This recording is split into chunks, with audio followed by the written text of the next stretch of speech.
मी राज्याच्या विधानसभेमध्ये त्याची वस्तुस्थिती मांडली होती की कशा प्रकारे ऑलरेडी त्याच्या आधीच्या सरकारने हे देता येत नाही अशा प्रकारचा अहवाल हा केंद्र सरकारला पाठवला होता।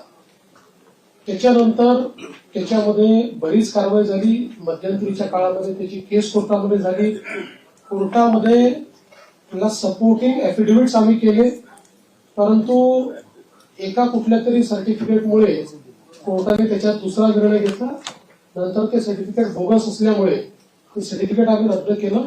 आता पुन्हा कोर्टाच्या विचाराधीन तो विषय आहे आणि कोर्टामध्ये योग्य ती बाजू आम्ही मांडलेली आहे। आणि